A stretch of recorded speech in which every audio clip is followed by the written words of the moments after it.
Standing in my childhood bedroom at 28 years old, staring at my laptop screen showing nothing but empty folders, I felt my world collapse. 3 hours before the biggest meeting of my life, my parents had deleted my 400-page novel. My father stood behind me, arms crossed, his voice cold as winter steel. "Writers are just failed adults living in fantasy, Harry." My mother appeared in the doorway, adding the crushing blow that shattered what remained of my heart. "Your sister Jessica sells makeup and makes real money. Maybe it's time you grew up." 4 years of my life had vanished with the click of a button. But they had no idea my manuscript was already submitted and accepted for publication 2 weeks ago. The journey to this devastating moment began 6 years ago when I graduated from the University of Wisconsin with an English degree that my parents called expensive toilet paper. While my classmates landed corporate jobs or entered graduate programs, I returned to Denver and cycled through a series of soul-crushing retail positions. Target, Best Buy, Barnes, and Noble. Each paycheck barely covered my student loan payments, let alone the dream of financial independence that would allow me to write full-time. My parents, Bob and Linda, never missed an opportunity to remind me of my sister Jessica's success. She had built a thriving Mary Kay cosmetics business, earning what they claimed was 6 figures annually. Every family dinner became a showcase of Jessica's latest achievements. New car purchases, vacation photos from Cancun designer handbags that cost more than my monthly rent. The comparisons stung like paper cuts, small but persistent reminders of my perceived failure. Bob worked as an insurance agent for State Farm, spending his days selling policies to people who hoped they would never need them. Linda managed the front desk at a dental practice, scheduling appointments and processing insurance claims. They were practical people who believed in steady paychecks, retirement accounts, and the American dream of suburban stability.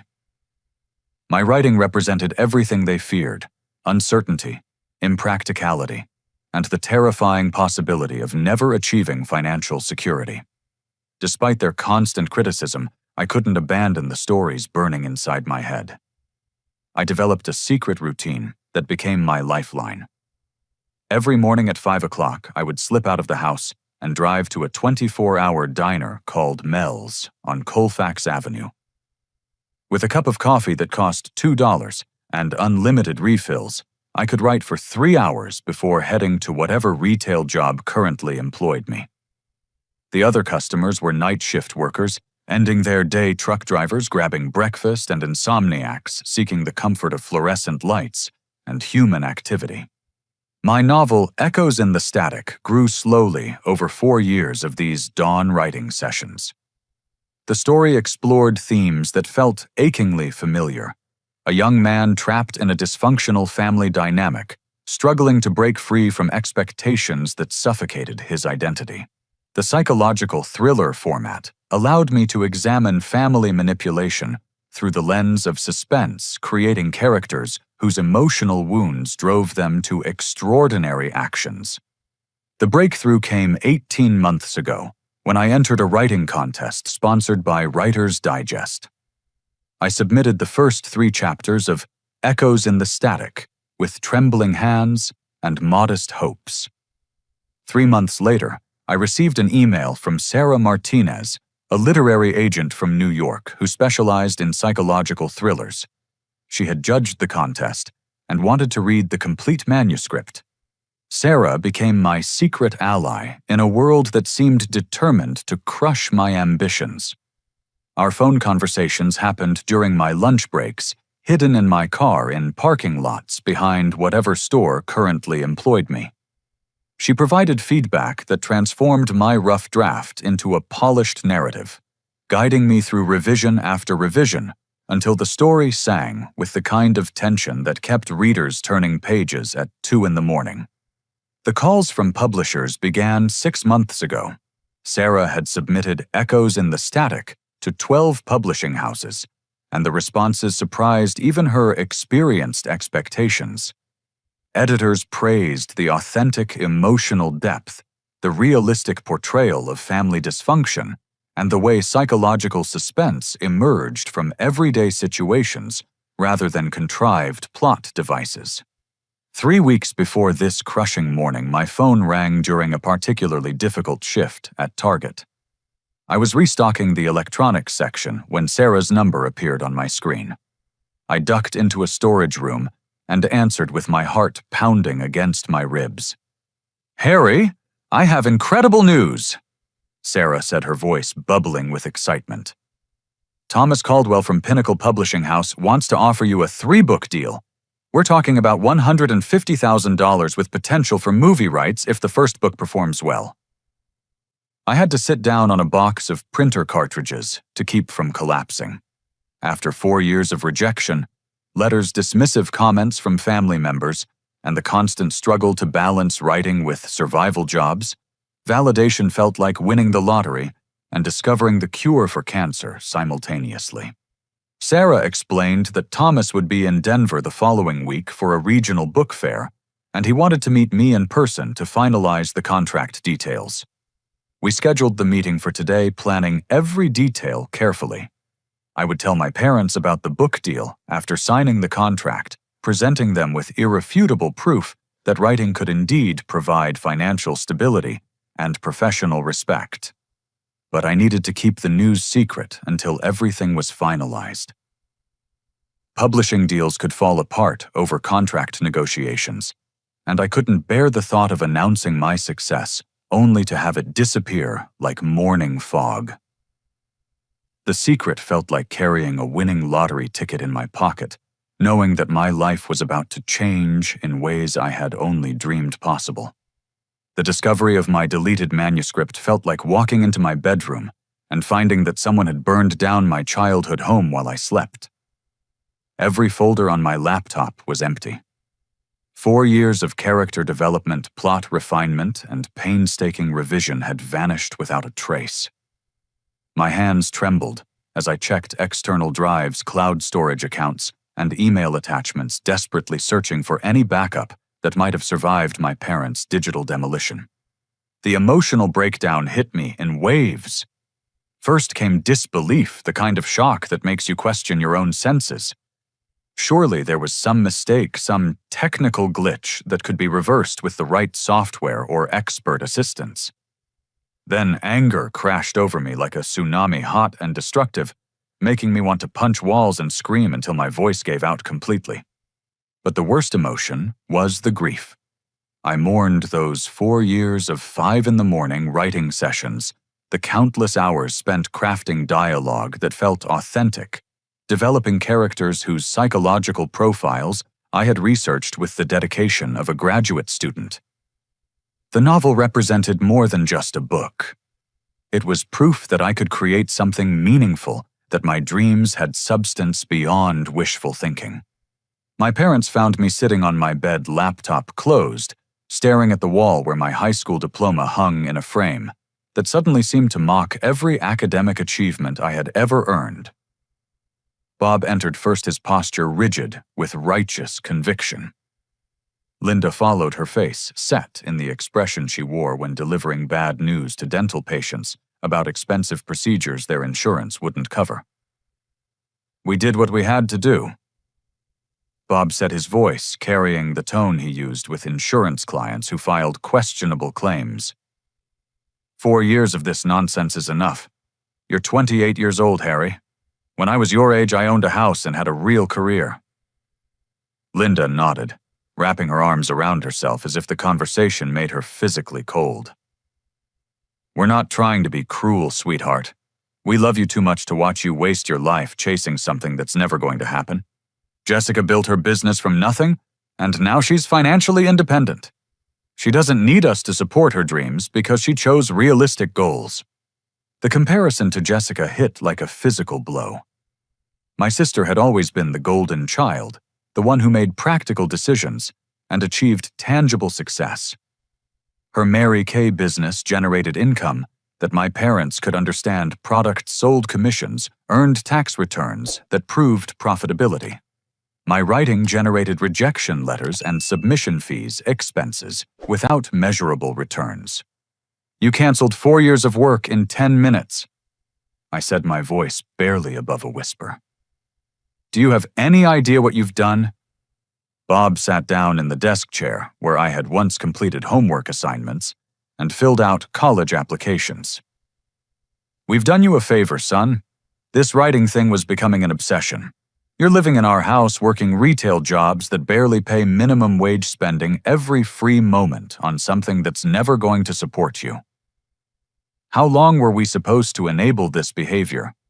Before I could respond, Jessica's car pulled into the driveway. I heard her heels clicking on the front walkway, the sound of someone who had important places to be and professional responsibilities that mattered. She appeared in my bedroom doorway wearing a navy blue business suit and carrying a briefcase that probably cost more than I earned in 2 weeks at Target. What's going on? Jessica asked, reading the tension in the room with the skill of someone accustomed to managing difficult conversations with potential customers. Linda explained the situation with the kind of matter-of-fact tone she used to describe dental procedures. Cavity removal, root canal, novel deletion. Just another necessary intervention to prevent future problems. Jessica's reaction surprised me. Instead of immediately supporting our parents, she looked genuinely confused by the severity of their actions. You deleted his entire book. Couldn't you have just talked to him about finding a more stable job? For a moment, I felt a flicker of hope that someone in my family might actually understand the magnitude of what had been destroyed. But Jessica's next words extinguished that hope, like water on a campfire. I mean, I get why you're worried about him. She continued, setting her briefcase down and smoothing her skirt. I've been carrying the weight of being the only successful child for years. It's exhausting to be the one who made responsible choices, while Harry pursued this writing hobby. Maybe now he'll finally contribute to the family, instead of being a constant source of stress. The revelation that Jessica felt burdened by my failures added another layer of pain to an already overwhelming situation. I had always assumed she was oblivious to the comparisons focused on her own success, without considering how her achievements made me look like a disappointment by contrast. Learning that she actively resented my struggles felt like discovering that my childhood memories had been entirely fabricated. Bob stood up, checking his watch with the impatience of someone who had important business to conduct. Speaking of contributing to the family, I've arranged a job interview for you at my office this afternoon. 2 o'clock sharp. Regional manager position, $45,000 a year, starting salary, full benefits package. This is your chance to prove you can handle adult responsibilities. The timing was devastating in its cruel precision. 2 o'clock was exactly when I was supposed to meet Thomas Caldwell at his hotel to sign the publishing contract that would validate 4 years of work and transform my life completely. My parents had unknowingly scheduled my surrender for the exact moment when my victory should have been celebrated. I can't make a 2 o'clock interview today, I said, trying to keep desperation out of my voice. I have other commitments. Bob's laugh contained no humor whatsoever. Other commitments? Like what, another writing workshop where they charge you money to tell you that your hobby might someday become profitable? Those days are over, Harry. The fantasy ends now. That's when I discovered the full extent of my parents' sabotage. Bob pulled out his cell phone and showed me the call log, with a satisfied expression that made my stomach turn over. I took the liberty of calling that agent woman who's been filling your head with false hope. Told her you were withdrawing from representation due to a family emergency. She seemed disappointed, but said she understood that family comes first. The room started spinning as the implications became clear.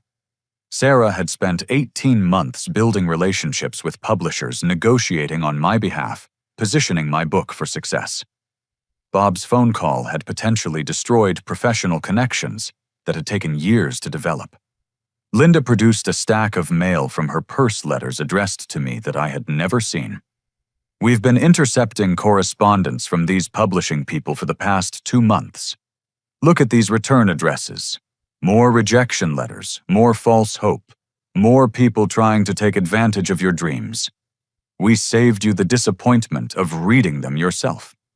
I recognized Sarah's agency letterhead among the unopened envelopes, along with official correspondence from publishing houses that had requested my manuscript. My parents had been systematically cutting off my communication with the professional writing world, isolating me from opportunities while pretending to protect me from disappointment. The cruelest revelation came last. Bob had contacted the publisher's office that morning, attempting to cancel my meeting with Thomas Caldwell. He had spoken with a receptionist claiming to represent me and requested that all future communication be discontinued due to my decision to pursue other career opportunities. As I sat surrounded by the wreckage of 4 years of work, listening to my family justify their destruction of my dreams, I realized that this wasn't impulsive anger or misguided concern. This was a calculated campaign to force me into the life they believed I should live, regardless of what I wanted or what I might actually be capable of achieving. The systematic nature of my parents' sabotage became clear as Linda continued pulling evidence from her purse like a prosecutor presenting a case. Bank statements, printed emails, and handwritten notes revealed the scope of their surveillance and intervention. They hadn't just deleted my novel on impulse. They had been planning this destruction for months, gathering intelligence and coordinating their attack with military precision. Linda had been reading my emails by accessing my laptop while I worked my retail shifts. She knew about every submission Sarah had made, every publisher response, and every revision deadline I had struggled to meet. The knowledge that my own mother had been violating my privacy for months felt like discovering that my bedroom walls were made of glass and the entire neighborhood had been watching my most private moments. "We found all those letters hidden under your mattress," Linda said, spreading out correspondence from literary magazines and small presses across my bedspread. Contest entry fees, submission guidelines, conference registration forms. "Do you realize how much money you've spent chasing this pipe dream money you could have been saving for a house down payment or a reliable car?" Bob pulled up a spreadsheet on his phone that detailed my writing-related expenses over the past 4 years. Entry fees, craft books, conference attendance, printing costs for manuscript submissions.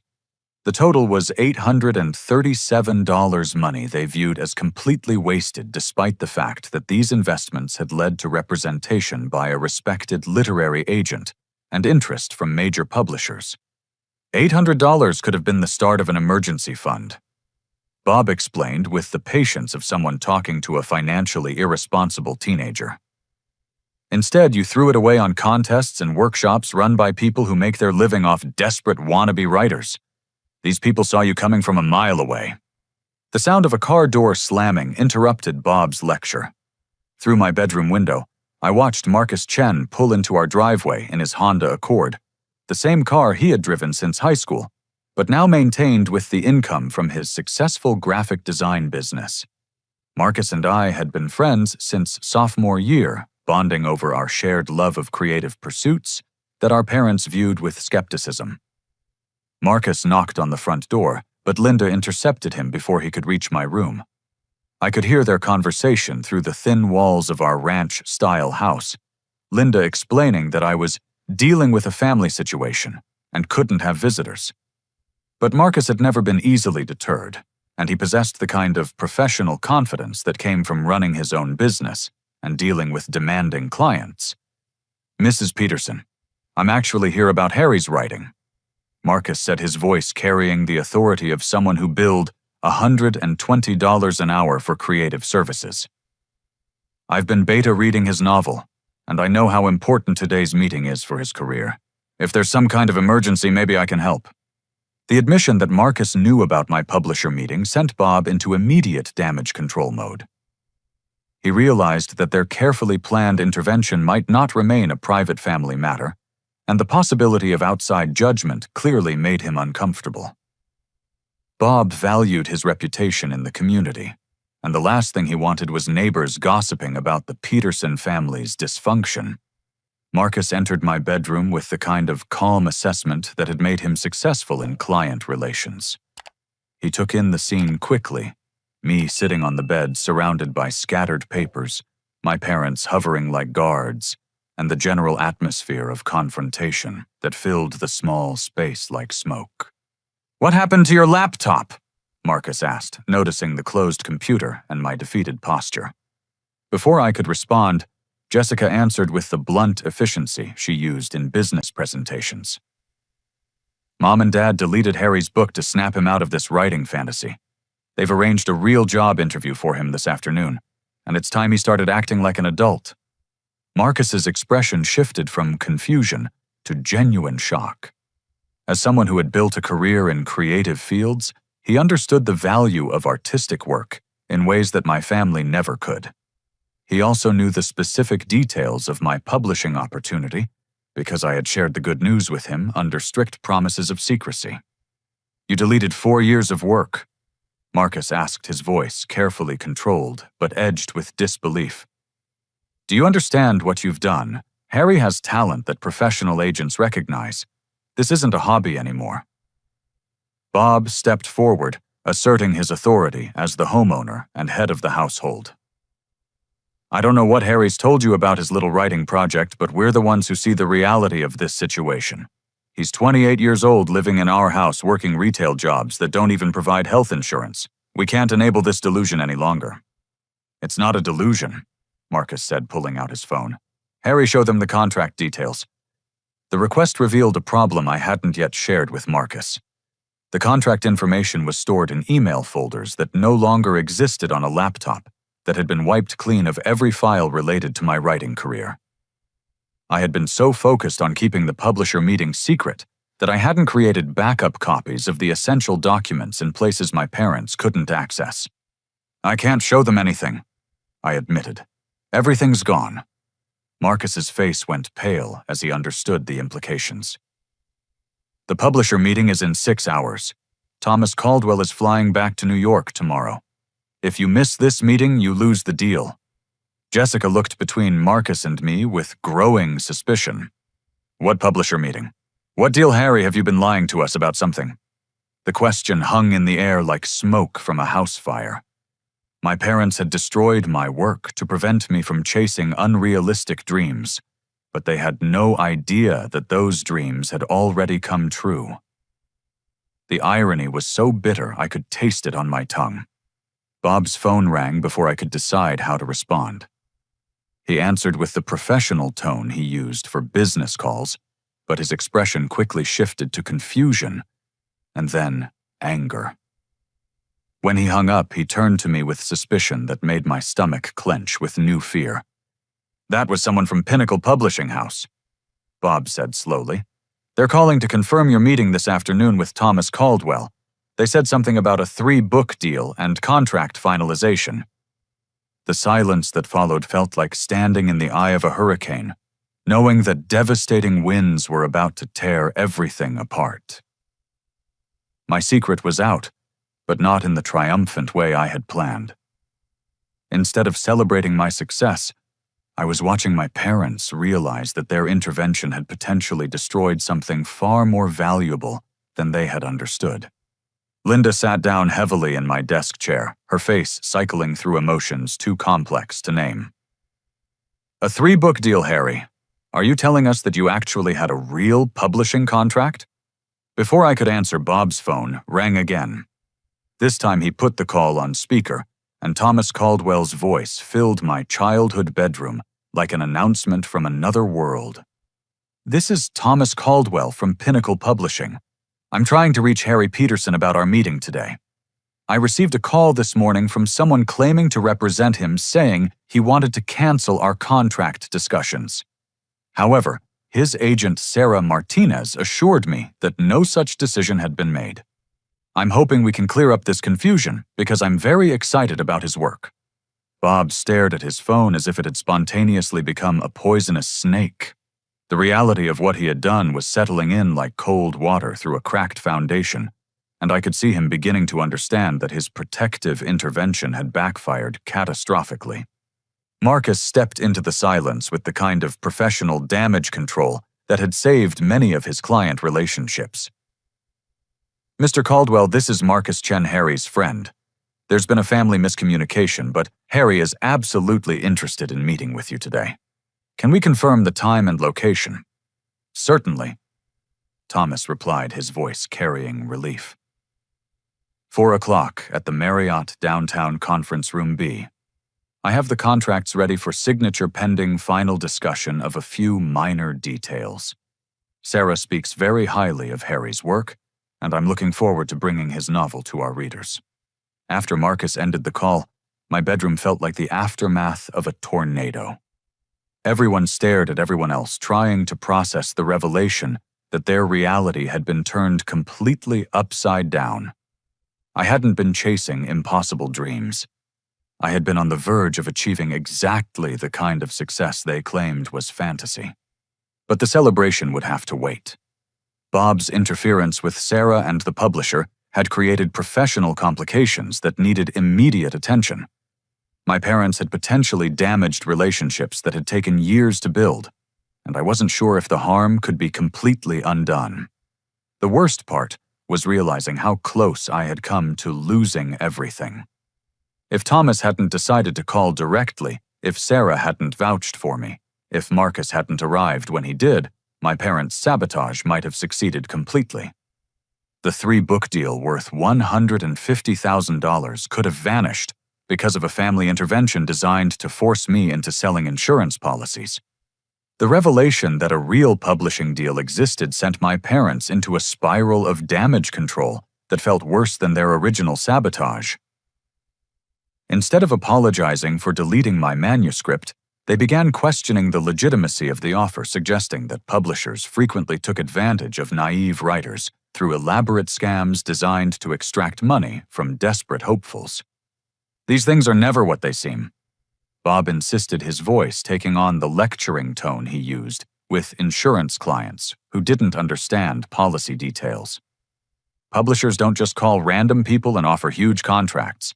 There are always hidden fees, editing costs, marketing expenses that come out of your pocket. I've seen this kind of fraud before. Linda nodded enthusiastically, grasping onto any explanation that would justify their actions and protect them from admitting a catastrophic mistake. Remember your cousin David? He paid $2,000 to some company that promised to publish his cookbook, and all he got was a box of poorly printed books that he couldn't sell to anyone. The comparison was insulting on multiple levels. David's vanity publishing experience had nothing in common with my situation, but my parents needed to believe that all publishing opportunities were fraudulent, rather than accept that they had destroyed something genuinely valuable. Their denial was a defense mechanism protecting their self-image as wise parents who saved their son from making a terrible mistake. Marcus tried to explain the difference between legitimate publishing houses and vanity presses, but my parents weren't interested in education that contradicted their preferred narrative. They had committed to the story that I was being manipulated by sophisticated scammers, and no amount of evidence would shake their certainty.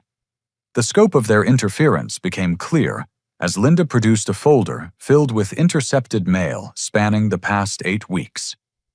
Letters from Sarah's agency correspondents from publishers, and even a check for $2,000 from a literary magazine that had accepted one of my short stories. They had been systematically cutting off my connection to the professional writing world, while convincing themselves they were protecting me from disappointment. "This check is probably fake," Bob said, examining the magazine payment with suspicious eyes. "These scam operations send fake checks to build credibility, then ask for money back claiming it was an accounting error. Classic fraud technique." Marcus examined the check and confirmed that it was legitimate, issued by a magazine with a 40-year publishing history. But Bob dismissed his assessment, claiming that Marcus was too young and inexperienced to recognize sophisticated fraud operations. The psychological impact of seeing my parents twist reality to avoid admitting their mistake was devastating. They had trained me to doubt my own perceptions throughout my childhood, dismissing my creative interests as phases that I would eventually outgrow. Now they were applying that same gaslighting technique to a situation where objective evidence contradicted their beliefs. Jessica remained silent during most of the confrontation, but her expression revealed internal conflict that she wasn't ready to voice aloud. As someone who understood business negotiations and professional relationships, she could see the legitimacy markers that my parents were choosing to ignore. But supporting me would require admitting that she had been wrong about my potential, and that acknowledgement threatened her identity as the successful sibling. The emotional toll of fighting for my reality while my family systematically dismantled it pushed me past my breaking point. The combination of grief over my deleted manuscript rage about the systematic interference and terror that I might lose the publisher meeting created a psychological storm that left me barely functional. I can't think clearly anymore. I told Marcus, who had become my only ally, in a room full of people determined to rewrite history. How am I supposed to go into a business meeting when my own family has spent the morning convincing me that nothing I believe about my life is real? Marcus suggested we leave the house and go somewhere quiet where I could process the situation without constant contradictions from my parents. But Bob blocked the doorway, asserting his authority as homeowner and demanding that I attend the insurance company interview instead of pursuing what he called this publishing house nonsense. If you walk out that door to chase this fantasy, don't bother coming back. Bob threatened, his voice carrying the kind of finality that had ended many arguments during my childhood. We've supported your writing hobby long enough. It's time to choose between family and delusion. The ultimatum was designed to force submission through fear of abandonment, a tactic my parents had used successfully throughout my adolescence. But at 28 years old, with professional validation waiting 4 miles away at a downtown hotel, the threat felt more liberating than frightening. Linda tried a gentler approach sitting on my bed and speaking with the tone she used to comfort dental patients facing painful procedures. Sweetheart, we love you too much to watch you get hurt by people who are taking advantage of your dreams. Come with us to the insurance interview. If this publishing thing is real, it will still be real next week. The suggestion revealed complete ignorance about how publishing contracts worked. Thomas Caldwell was in Denver for 1 day, returning to New York tomorrow morning. The contract had specific deadline requirements, and missing today's meeting would signal unprofessionalism that could easily result in a withdrawn offer. Marcus tried explaining the time-sensitive nature of publishing negotiations, but my parents had shifted into protective mode that blocked all information contradicting their preferred interpretation of events. They had decided I was being manipulated, and every piece of evidence supporting the deal's legitimacy was reframed as proof of how sophisticated the scammers had become. The most painful moment came when Jessica finally spoke her voice, carrying the disappointment of someone whose expectations had been systematically crushed. Harry, I've been telling people that my brother is finally growing up and getting serious about his career. If you embarrass the family by chasing this publishing fantasy, how am I supposed to explain that to my clients and friends?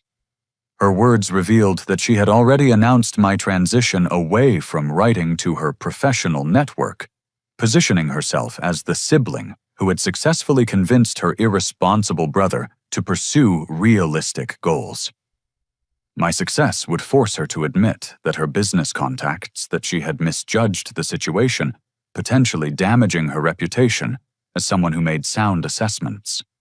The layers of family dysfunction that my novel had explored fictionally were playing out in real time in my childhood bedroom.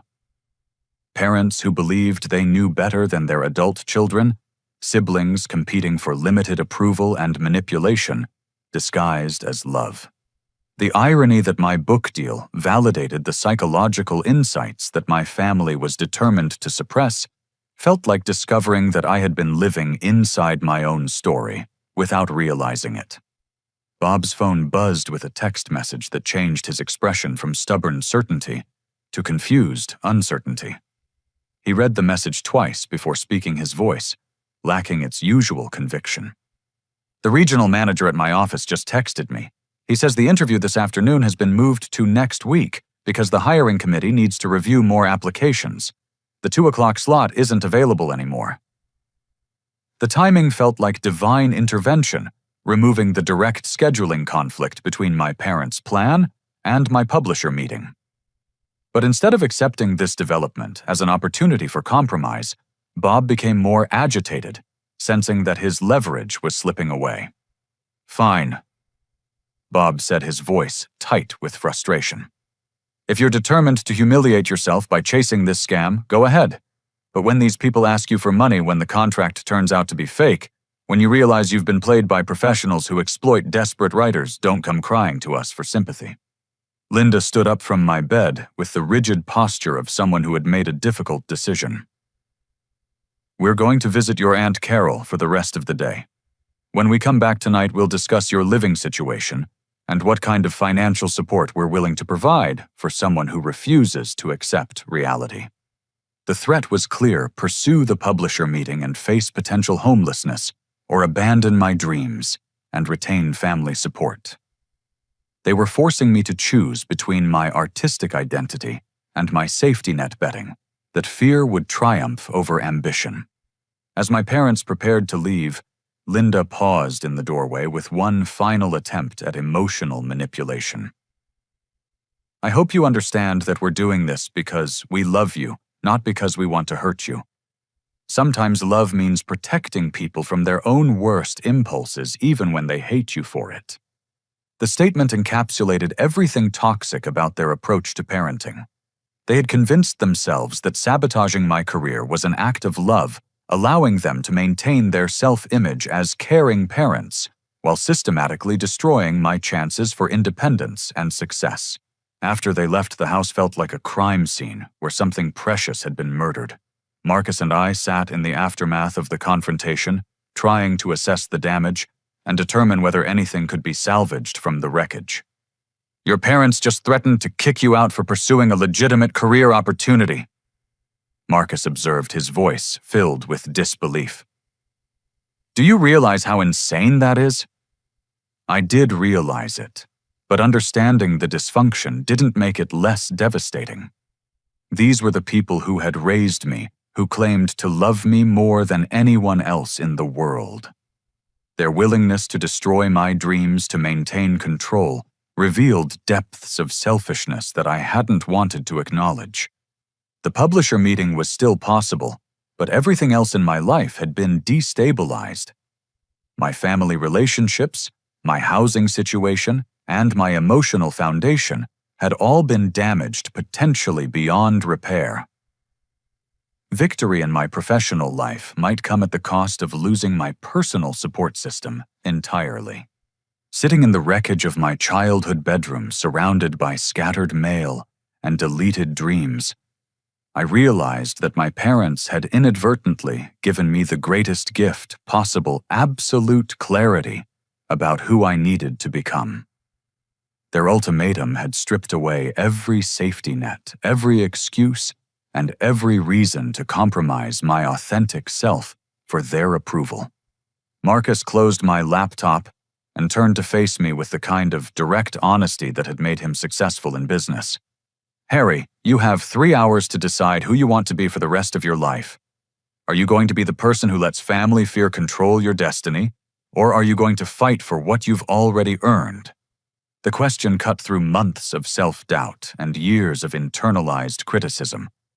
I had spent so much energy trying to prove my worth to people who had already decided I was failure that I had forgotten to believe in my own achievements. A respected literary agent had chosen to represent me.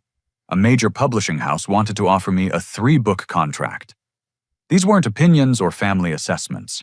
They were objective professional validations of my work. "I'm going to that meeting." I said the words carrying more conviction than I had felt about anything in years. "Even if it costs me my family, even if I have to start over with nothing, I'm going to sign that contract." Marcus smiled with the satisfaction of someone whose faith in a friend had been vindicated. "Good. Now let's figure out how to make sure you're prepared for the most important business meeting of your life." The first challenge was recovering from the emotional devastation of the morning's confrontation. I needed to transform from a beaten-down son into a confident author, within 3 hours presenting myself as someone worthy of a significant publishing investment. Marcus suggested we leave the house entirely, creating physical distance from the scene of sabotage.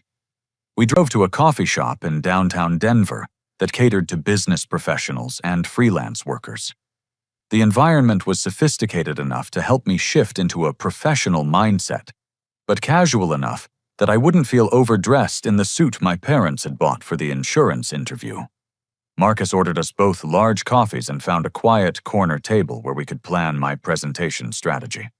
Thomas Caldwell is flying back to New York tomorrow, which means he's genuinely interested in closing this deal today. Publishers don't waste time on authors they don't believe in.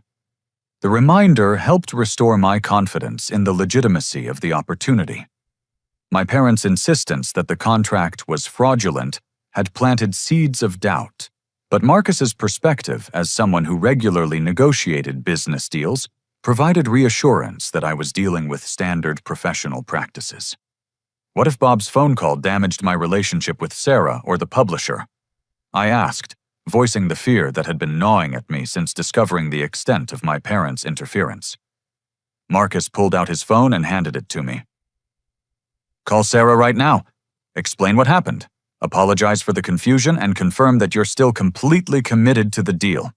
Professional relationships can survive miscommunications if you handle them honestly. Calling Sarah felt like stepping off a cliff, not knowing whether I would land safely or crash into the rocks below.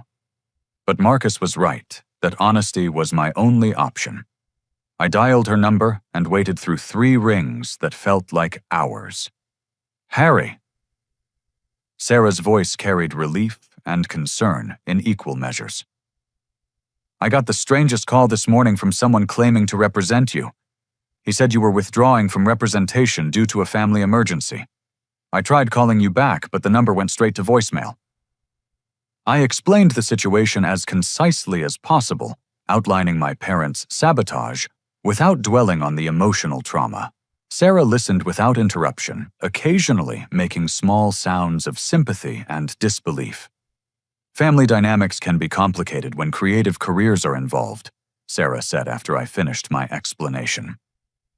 I've seen parents who think they're protecting their children by discouraging artistic pursuits.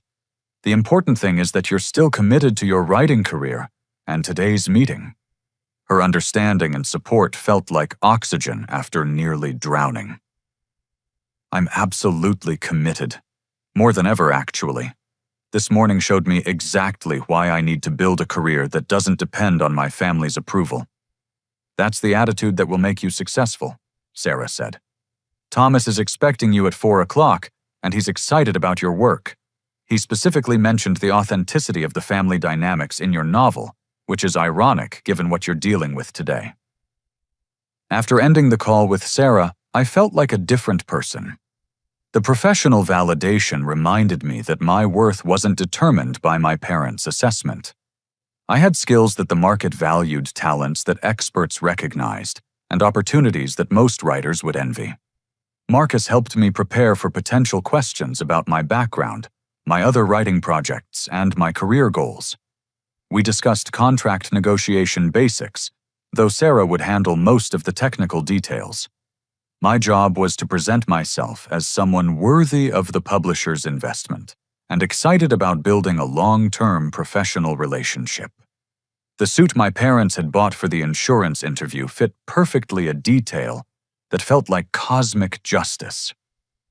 I would use their weapon against my dreams as armor for my victory. The irony was so perfect that it almost made me laugh despite the emotional devastation of the morning. At 3:15, Marcus drove me to the Marriott downtown.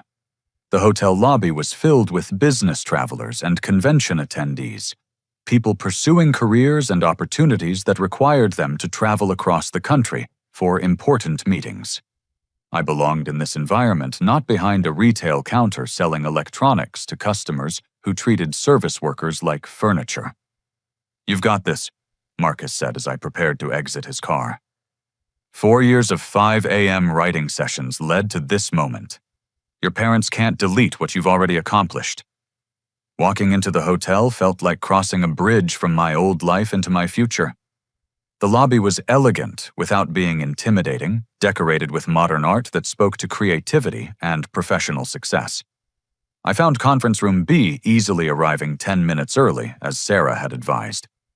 Thomas Caldwell was exactly what I had imagined a successful publishing executive would look like, mid-40s, wearing a well-tailored navy suit and carrying a leather briefcase that looked expensive enough to feed a family for a month. But his handshake was warm, his smile genuine, and his enthusiasm for my work immediately apparent. "Harry, it's wonderful to meet you in person," Thomas said, gesturing for me to sit across from him at a polished conference table. "Sarah sent me your revised manuscript last month, and I have to tell you, it's exactly the kind of psychological thriller that our readers are craving." He opened his briefcase and produced a contract that looked more substantial than any document I had ever been asked to sign. The Pinnacle Publishing House letterhead was embossed, the pages were printed on heavy stock paper, and every detail communicated the seriousness of the opportunity. "I understand there was some confusion about your availability this morning." Thomas continued his tone carefully neutral. "I'm glad we could clear that up because I'm very excited about this partnership." I decided that complete honesty was my best strategy. My family is still adjusting to the idea that writing can be a legitimate career. This morning was difficult, but it clarified my priorities completely. I'm absolutely committed to this opportunity and to building a long-term relationship with Pinnacle. Thomas nodded with understanding that suggested he had encountered similar family dynamics before. Publishing attracts people who are willing to work hard for uncertain rewards, and that commitment isn't always understood by people outside the industry. What matters is that you're here now, ready to move forward with your career. The contract details were more generous than I had dared to hope. 3 books over 5 years advance payments totaling $150,000 and royalty rates that would provide substantial income if the books sold well. There were also provisions for movie rights, foreign translations, and audiobook production. "This is life-changing," I said, trying to keep my voice steady as I reviewed the terms. "I can't thank you enough for believing in my work." Thomas smiled with the satisfaction of someone who enjoyed discovering new talent. "I've been in this business for 15 years, and I know authentic voices when I encounter them. Your novel captures family dysfunction with psychological insight that most authors spend decades developing. We're not just investing in one book, we're investing in your potential for a significant literary career." Signing the contract felt like claiming my identity as a professional writer, rather than someone who merely hoped to become one someday. Each signature was a declaration of independence from every person who had ever suggested that my dreams were unrealistic or selfish. When the paperwork was complete, Thomas shook my hand again and handed me a business card with his direct contact information. "Sarah will coordinate the publication timeline and marketing strategy, but I want you to know that you can reach me directly if you have questions or concerns. We're partners now, and I'm invested in your success." Walking out of the hotel with a signed publishing contract in my briefcase felt like emerging from a cave into brilliant sunlight. The weight of 4 years' rejection letters, family criticism, and financial uncertainty had been replaced by professional validation and financial security that would allow me to write full-time. Marcus was waiting in the hotel bar, nursing a Coke and checking his phone. When he saw my expression, his face broke into a grin that lit up the entire room. "Let me guess," Marcus said, standing to shake my hand. "You're now officially a published author. 3 book deal advance payments, movie rights, the whole package." I confirmed, still barely believing the words were true. "I'm actually going to make a living as a writer." Marcus insisted on buying dinner to celebrate. But first we had to address the elephant in the room, my parents' ultimatum and my uncertain housing situation. The contract provided financial security, but it would take weeks for the first advance payment to arrive, and I needed somewhere to live in the meantime. "You can stay at my place until you find an apartment," Marcus offered without hesitation. "I've got a spare room, and honestly, it'll be fun having a real author as a roommate." The offer solved my immediate practical problem and provided emotional support during what was likely to be a difficult transition period. My family relationships were damaged, possibly beyond repair, but my future was secure in ways that I had barely dared to imagine. Returning to my parents' house with a signed publishing contract felt like entering a battlefield where I now possessed superior weapons. The psychological dynamic had shifted completely. I was no longer a failed adult child seeking approval, but a professional author with legitimate career prospects and financial independence within reach. Marcus insisted on accompanying me, recognizing that my parents might attempt further sabotage or emotional manipulation if I faced them alone. His presence provided witness protection against gaslighting and moral support during what was certain to be a difficult confrontation. Bob and Linda's car was parked in the driveway when we arrived, indicating that their visit to Aunt Carol had ended earlier than announced. Through the living room window, I could see them sitting on the couch with Jessica, their heads bent together in intense conversation that probably involved strategies for handling my rebellion against their authority. I knocked on the front door despite having lived in the house for 2 years, a symbolic gesture acknowledging that my relationship with my parents had fundamentally changed. Linda answered with the cautious expression she wore when dealing with potentially difficult dental patients. "Harry, sweetheart, we need to talk," Linda said, her voice carrying forced calm that couldn't hide underlying tension. "Please come sit down so we can discuss this situation rationally." Marcus and I entered the living room where my family had assembled like a tribunal, preparing to deliver judgment. Bob sat in his recliner with arms crossed. Jessica occupied one end of the couch with her business materials spread across the coffee table, and Linda gestured for me to sit in the chair opposite them. "We've been talking about this publishing business." Bob began, his tone suggesting that he had prepared talking points during my absence. "We did some research online, and we're more convinced than ever that you're being targeted by sophisticated scammers." Linda nodded enthusiastically, producing printed pages from various websites that warned about publishing fraud. "Look at these articles about vanity presses and fake agents who take advantage of amateur writers. The patterns match exactly what you're describing." Their research was impressively thorough but completely misdirected.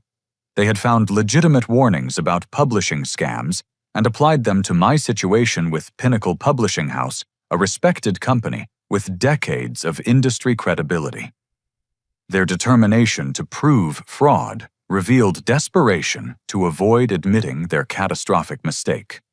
Jessica looked uncomfortable with her parents' conspiracy theories, but seemed committed to supporting their position. "Harry, I called my friend Rachel, who works in marketing. She says that legitimate publishers never cold call unknown writers with massive contracts. The whole thing sounds too good to be true." The misunderstanding revealed how little my family understood about publishing industry practices. Sarah hadn't cold called me. I had submitted my work to a contest that she judged. The contract wasn't unsolicited.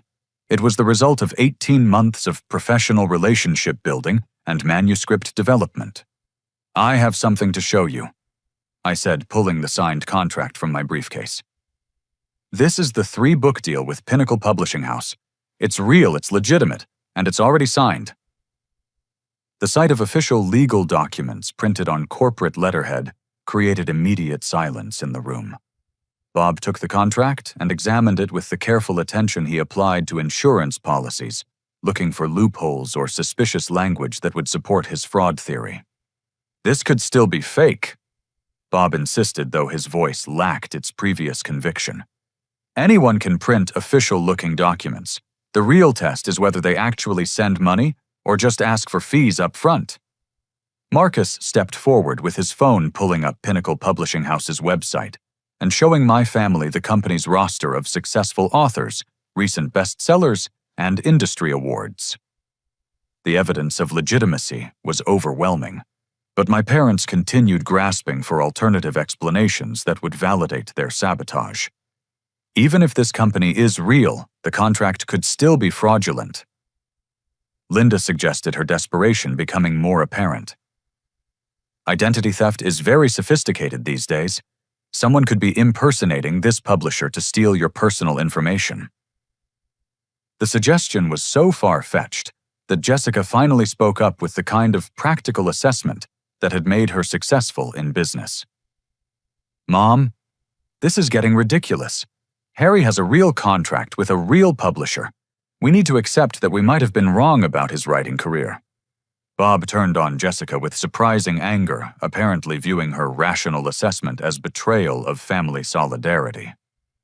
"Don't tell me you're falling for this nonsense too. We're trying to protect your brother from making a life-destroying mistake, and you're undermining our efforts." "I'm not undermining anything," Jessica replied, her voice taking on the firm tone she used with difficult customers. "I'm pointing out that our assumptions about Harry's writing might have been incorrect. This contract looks legitimate, and maybe we should be celebrating instead of trying to prove it's fake." The admission that I might have been right about my career prospects created visible distress for my parents. Their identity as wise protectors who saved their son from disaster was crumbling, replaced by the uncomfortable reality that they had sabotaged genuine success. Linda tried one final emotional appeal, her voice breaking with what appeared to be genuine distress. "Harry, sweetheart, even if this opportunity is real, writing is such an uncertain career. What happens if your books don't sell? What happens if the publisher drops you after one book? We just want you to have security and stability." The concern might have been touching if it hadn't come immediately after they had deleted 4 years of my work and threatened to make me homeless for pursuing my dreams. Their sudden interest in my welfare felt like manipulation designed to maintain control rather than genuine love for my happiness. The contract includes guaranteed advance payments that total more than most people earn in 3 years. I explained, trying to keep my voice patient despite my anger. "This isn't uncertainty. It's the most financial security I've ever had in my life." Bob's final attempt at maintaining authority involved questioning my competence to make major life decisions. "You're 28 years old with no experience in contract negotiations or business dealings. How do you know you're not signing away rights that could be worth millions if your books become successful?" Marcus had been silent during most of the confrontation, but Bob's condescension finally prompted him to speak up. "Harry has professional representation by a respected literary agent who specializes in publishing contracts. Sarah Martinez has been negotiating these deals for over a decade. She's protecting his interests far better than family members who tried to sabotage his career." The blunt assessment hit my parents like cold water, forcing them to confront the reality of their behavior from an outsider's perspective. They had presented themselves as loving protectors, but an objective observer saw them as obstacles to their son's success. "We were trying to prevent him from getting hurt," Linda said weakly, her justification sounding hollow even to herself. "You deleted his manuscript 3 hours before the most important meeting of his life." Marcus replied, his voice carrying the kind of professional authority that my parents couldn't dismiss. "That's not protection. That's sabotage." The conversation had reached a turning point where my parents could no longer maintain their narrative of wise intervention. The evidence of their mistake was overwhelming, and continued denial would require abandoning all connection to reality. Bob sat in silence for several minutes, staring at the contract in his hands. When he finally spoke, his voice carried defeat rather than anger. "I don't understand how this happened. We thought we were helping." "You were trying to control me," I said, finally voicing the truth that had been obvious to everyone except my parents. "You couldn't accept that I might succeed in a career you didn't understand, so you decided to destroy my work rather than admit you were wrong about my potential." The accusation created uncomfortable silence as my parents struggled with the implications of their behavior. They had convinced themselves that love justified sabotage, but external perspective revealed their actions as selfish and destructive. Jessica broke the silence with an observation that surprised everyone in the room. "Harry, I owe you an apology. I've been resenting you for not being financially successful, but I didn't realize you actually were building a real career. I've been jealous of the freedom you had to pursue your dreams, while I felt pressured to be the responsible child." Her honesty opened a door for genuine family healing that had seemed impossible an hour earlier. The recognition that we had all been trapped by roles and expectations that limited our authentic selves created space for more honest relationships. "I don't need apologies," I said, surprised by my own lack of bitterness. "I need acknowledgement that I'm an adult capable of making my own decisions about my career and my life." Bob nodded slowly, the gesture carrying more weight than any verbal apology could have provided. "You're right. We overstepped our boundaries and we damaged something important to you. I don't know how to fix what we've done." The admission represented a breakthrough that I hadn't expected. My parents were finally seeing their behavior from my perspective, recognizing the harm they had caused while trying to help. The road to rebuilding our relationship would be long and difficult, but at least we were starting from a foundation of honesty. The weeks following my contract signing transformed every aspect of my life in ways that felt both surreal and completely natural. The first advance payment of $50,000 arrived 10 days after my meeting with Thomas Caldwell, deposited into my checking account like proof that dreams could indeed become tangible reality. Quitting my retail job at Target was one of the most satisfying moments of my adult life. My manager, who had frequently criticized my attitude problems and lack of commitment to company values, struggled to process my resignation letter that cited pursuing full-time writing career with major publishing house. The same creativity that he had viewed as a liability was now generating more income than his annual salary. Finding an apartment took 2 weeks of searching through Denver's competitive rental market, but I finally secured a one-bedroom unit in Capitol Hill that felt like a palace compared to my childhood bedroom. The space included a dedicated office where I could write without interruption, symbolic of my transition from secret morning sessions to professional daily practice. My relationship with my parents required careful reconstruction that began with Bob returning my savings account money with interest and a written apology for accessing my funds without permission. Linda volunteered to help me furnish my new apartment, her way of acknowledging that my independence was permanent rather than a temporary rebellion. She could wait out. The most challenging family healing involved Jessica, whose confession about her own financial struggles had revealed depths of dysfunction that extended far beyond my writing career. Her Mary Kay business was indeed failing with inventory debt that threatened her marriage and credit rating. The image of success that had been used to shame me for years was largely fabricated, maintained through credit cards and family loans that she had hidden from everyone. "I've been living in terror that someone would discover I wasn't really successful," Jessica admitted during one of our coffee shop conversations. "When Mom and Dad kept comparing you to me, I felt like I had to maintain this perfect image while secretly falling apart." Her honesty helped me understand that we had both been trapped by family expectations, though in different ways.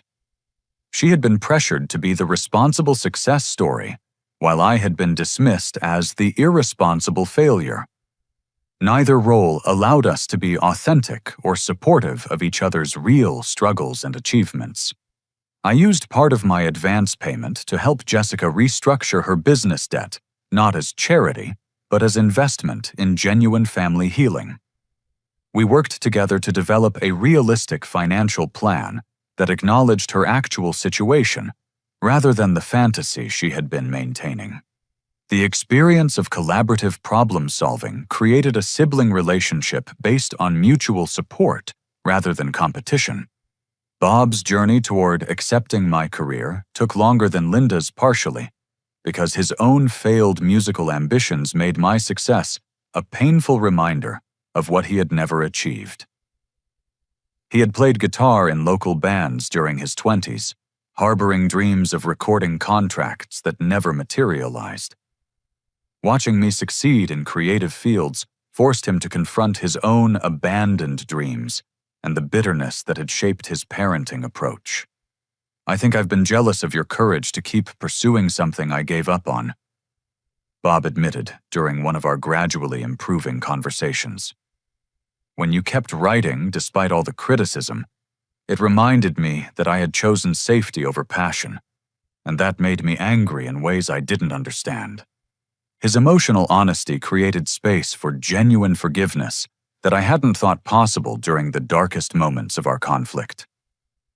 Understanding his perspective didn't excuse his sabotage, but it explained the psychological dynamics that had driven his destructive behavior. The publication timeline moved faster than I had expected. Thomas Caldwell's team at Pinnacle Publishing House prioritized Echoes in the Static for spring release with marketing support that included author interviews, book tour opportunities, and promotional materials that made my name look important in bold print. Sarah Martinez proved invaluable during the transition from unknown writer to published author. She negotiated subsidiary rights deals, managed media requests, and provided guidance on building a sustainable writing career that could support long-term financial stability. Her 15 years of industry experience protected me from rookie mistakes that could have damaged my reputation or earning potential. The most surreal moment came when I received advance copies of my novel from the publisher. Holding my own book with my name on the cover and my words printed on professional quality paper felt like touching proof that impossible things could become real through persistence and refusal to accept other people's limitations. Pre-orders exceeded Pinnacle's expectations, generating industry attention that translated into additional promotional opportunities. Echoes in the Static received starred reviews from Publishers Weekly and Library Journal, with critics praising the authentic portrayal of family dysfunction and the psychological depth of the narrative structure. The book's success validated not just my individual efforts, but also the broader principle that creativity could generate legitimate financial returns when supported by professional expertise and persistent effort. My parents' fear that writing was inherently unprofitable had been proven wrong in the most concrete way possible. Marcus became my first official beta reader for the second book, providing feedback that improved the manuscript while maintaining the psychological authenticity that had made the first novel successful. Our friendship deepened through shared creative collaboration, and his graphic design business provided promotional materials that enhanced my author platform. 6 months after the contract signing, my family relationships had stabilized into a new normal that felt healthier than anything we had experienced during my childhood. Sunday dinners resumed, but with ground rules that respected my professional commitments and personal boundaries. My parents learned to discuss my career with pride rather than skepticism, and Jessica and I developed genuine mutual support rather than competitive comparison. The financial security provided by the publishing contract allowed me to help my parents in ways that felt generous rather than obligated. When Bob's car needed major repairs, I was able to contribute without the power dynamics that had complicated family financial relationships in the past. Linda's dental practice benefited from my connections in the local creative community, bringing new patients who valued artistic pursuits. The most meaningful validation came when other aspiring writers began reaching out for advice and encouragement. My story of family sabotage, followed by professional success, resonated with people who had experienced similar conflicts between creative dreams and family expectations. I started mentoring writers through online workshops and local literary organizations, creating the kind of support system I had wished for during my own struggles. Echoes in the Static spent 12 weeks on regional bestseller lists and generated enough sales to trigger bonus payments beyond the original advance. Thomas Caldwell expressed enthusiasm for the second book, which was already taking shape as an exploration of workplace dysfunction with the same psychological depth that had made the first novel successful. The movie rights generated interest from 3 production companies, leading to an option deal that provided additional income, and the surreal possibility that my characters might someday be portrayed by professional actors on screen. Sarah negotiated terms that protected my creative input while maximizing financial returns from any adaptation. Looking back on the morning when my parents deleted my manuscript, I realized that their sabotage had inadvertently strengthened my commitment to writing by forcing me to choose between their approval and my authentic self. The crisis had clarified my priorities in ways that gradual encouragement might not have achieved. The deeper life lesson involved understanding that family love sometimes becomes control when parents fear their children's choices will lead to pain or failure. My parents' destructive behavior emerged from genuine concern, mixed with their own unresolved disappointments and fears about financial security.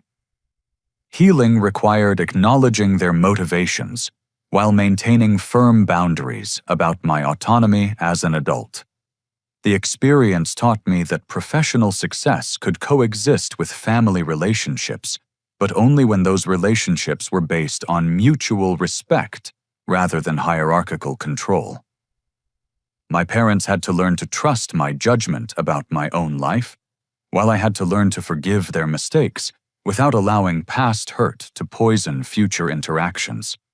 The transformation from struggling retail worker to published author happened gradually, then suddenly, like sunrise creeping across a landscape, before exploding into full daylight. The 4 years of 5 a.m. writing sessions had prepared me for success, but I hadn't been prepared for the way achievement would change, not just my bank account, but my entire sense of identity and possibility. As I write this conclusion, sitting in my home office with advance copies of my second book stacked on my desk and contracts for the third book under review, I'm reminded that the most important victory wasn't financial or professional recognition. The real triumph was claiming my right to pursue dreams that other people didn't understand, maintaining hope when external circumstances suggested my efforts were futile, and refusing to accept other people's limitations as my own destiny. The publishing contract validated 4 years of work, but more importantly, it validated the principle that persistence and authentic effort could overcome family dysfunction, financial pressure, and social expectations that discouraged creative risk-taking. My parents' attempt to force me into conventional success had backfired completely, resulting in exactly the kind of achievement they claimed was impossible. The story doesn't end with the book deal, of course. Writing careers require ongoing effort, creative growth, and adaptation to changing market conditions. But the foundation is solid, now built on professional relationships, proven sales performance, and the kind of financial stability that allows me to focus on craft rather than survival. I often wonder what would have happened if my parents hadn't deleted my manuscript that morning. Would I have been as prepared for the publisher meeting? Would I have felt as committed to my independence? Would the success have felt as meaningful without the contrast of family opposition? The counterfactual questions are impossible to answer, but I suspect that crisis sometimes forces growth that comfort never could. My advice to other writers facing family pressure to abandon creative dreams is simple but not easy. Trust your own assessment of your work's value, seek professional validation rather than family approval, and remember that people who love you can still be wrong about your potential. Sometimes the greatest gift parents can give their children is learning when to step back and trust the adults their children have become. The morning my parents tried to delete my dreams, they accidentally taught me the most important lesson of my life. That authentic success requires claiming your identity, despite other people's fears, maintaining hope, despite external evidence that dreams are impractical, and pursuing excellence even when the people who raised you believe you're destined for failure. 4 years of 5 a.m. writing sessions led to this moment, but the real journey was learning to believe in myself when no one else would, maintaining discipline when external rewards seemed impossible, and refusing to let other people's limitations become my own reality. The book you hold in your hands, whether physical copy or digital version, represents proof that dreams can survive sabotage, that families can heal from dysfunction, and that persistence can transform impossible goals into inevitable success. The story of how my parents tried to delete my novel became the story of how I learned to write my own life one word at a time until the narrative became strong enough to withstand any attempt at erasure. Have you ever had family members try to discourage your dreams because they were afraid of seeing you fail? How did you handle the conflict between pursuing your passions and maintaining family relationships? I'd love to hear your stories in the comments below. If this story resonated with your own experiences, please like this video to help other aspiring writers find encouragement. Subscribe for more stories about overcoming obstacles to achieve creative success, and share this with anyone who might need reminding that dreams are worth fighting for, even when the people who love you can't see their value. Thank you for listening to my story, and I hope it inspires you to keep pursuing whatever sets your soul on fire, regardless of who believes it's possible.